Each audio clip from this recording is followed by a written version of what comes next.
This is the Hummingbird News Channel, where we keep you up to date with news from across Jamaica. Thank you for watching. Please remember to subscribe, like, comment, and share. And now the details. Father reportedly shot by son in Portmore. A domestic dispute between family members on Wednesday night in Portsmouth, Portmore, St. Catherine, resulted in a man being shot, reportedly by his son. The 60-year-old injured man underwent emergency surgery and remains hospitalized. The police reported that about 9:30 p.m., the elderly man, his son, and other relatives had a dispute at their Portsmouth home. The situation reportedly escalated to the point where the son opened gunfire, shooting his father before fleeing the scene. The injured man was subsequently rushed to hospital. The police have since launched a search for the alleged shooter. Anglican priest killers sentenced to life imprisonment. The two men charged for the murder of 36-year-old Reverend Father Larius Lewis were sentenced to life imprisonment when they appeared in the Clarendon Parish Court yesterday. 23-year-old Lloyd Thompson is to serve 21 years before he is eligible for parole, while 20-year-old Tafari Wilson will be eligible for parole after serving 19 years in prison. At the sentencing hearing, Thompson's attorney, Tamara Lovelace, asked for the court's leniency, stating that her client is one who can be redeemed, having accepted responsibility for the crime. Attorney-at-law George Clue, who represented Wilson, pleaded with the court to condemn not and indicated that Wilson is on his way to redemption. He asked the court to be lenient when imposing the custodial sentence. The police report that about 4:30 p.m. on September 23, 2020, both accused and Lewis got in an argument when they used a table to hit him in his head. He fell unconscious. They subsequently tied his hands and feet with a fan cord and put a plastic bag over his head. According to the police, Lewis's television, computer, cash, cellular phones, and other items were stolen.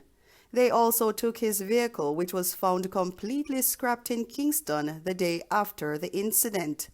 Thompson and Lewis were arrested in January 2021 and gave cautioned statements where they confirmed their presence on the murder scene. They further confessed that through the internet, the priest invited them to his home pursuant to an arrangement. Man shot during clash with soldiers succumbs to injuries. The man who was shot after he reportedly engaged members of a joint police-military team in a shootout in St. Catherine has succumbed to his injuries. The deceased has been identified as 20-year-old Jordan Graham, a resident of Central Village. Reports are that at about 6 a.m., members of a joint police-military team were in the Mansfield Avenue section of the parish carrying out an operation when they came under gunfire. Police sources said a shootout ensued, and one of the men who law enforcement officers said carried out the attack was shot and injured while the other escaped. Two soldiers were also injured during the exchange between the gunmen. One firearm was also recovered. Man convicted of sex crime, 15-year-old carrying twins. A man who is believed to have impregnated a minor after a judge ordered him to stay away from her has been convicted on multiple child sex charges. The 15-year-old victim is reportedly pregnant with twins. The 37-year-old man pleaded guilty to 6 counts of having sex with a person under the age of 16 years old in the Trelawney Circuit Court on Wednesday. He was immediately taken into custody and is to be sentenced on July 15 by Chief Justice Brian Sykes, who presided over the case. His name is being withheld to protect the identity of the victim. Counterfeit money found in sneaker of traveler arriving from Jamaica. The United States Customs and Border Protection CBP agency says it has seized US $7,000 in counterfeit US $100 bills from a traveler arriving on a flight from Montego Bay, Jamaica. CBP said it is not releasing the man's name because the 64-year-old U.S. citizen was not criminally charged. Officers at Baltimore Washington International Thurgood Marshall Airport discovered the counterfeit currency concealed in a sneaker in the man's baggage during a routine secondary examination.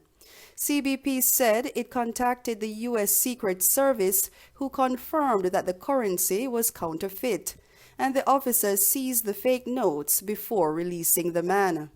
Law enforcement knows that counterfeit and fictitious banknotes have been used in financial crimes, especially ones that target our nation's unwitting seniors, some of whom have lost their entire savings, said Keith Fleming, CBP's acting director of field operations in Baltimore, Maryland. Customs and Border Protection is committed to working with our law enforcement partners to combat illicit efforts that target our citizens, businesses, and the security of the United States economic system, he added.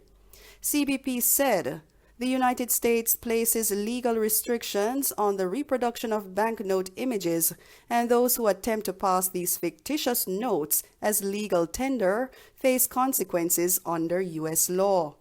According to the U.S. Secret Service, counterfeiting currency is a lucrative business and is often used to finance illegal activities, including financial fraud, narcotics smuggling, terrorism, and attacks against our nation's financial systems.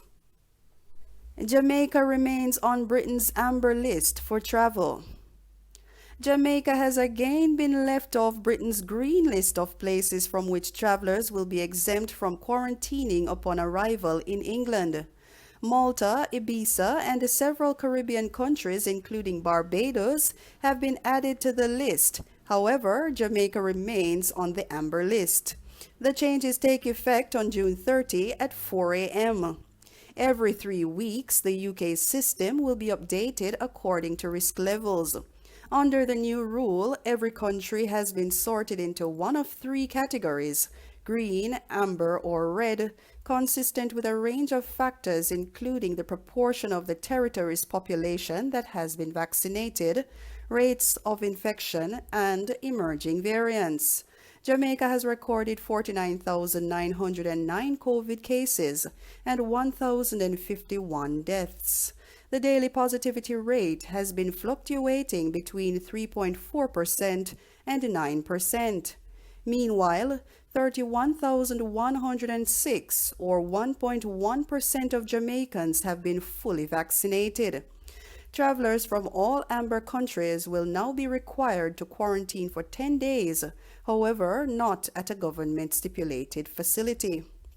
The red list is for countries that are banned from entering except unless the traveler is a British or Irish citizen. Travelers arriving from destinations on the green list will only be required to provide a negative test result on arrival. They will not be required to self-isolate. 2 more COVID-19 deaths and 68 new cases.